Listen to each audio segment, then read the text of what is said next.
જો આ સોના કરતાં પણ મોંઘું છે. તમે આજના યુગમાં કોઈ પાસે ખાટું પાણી માંગશો કેરીનું તો કોઈ પણ આપવા તૈયાર નહીં થશે. અને આની સિવાય આની સિવાય નહીં પણ આની વિના આપણે કોઈ બી અથાણું ન બને.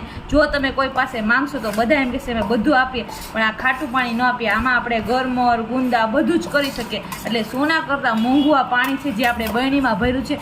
આને આપણે આપણા જીવ કરતાં પણ વધારે સાચવવાનું ખાટા પાણી. આમાં હજી આપણે ઘણું બધું કરવાનું છે.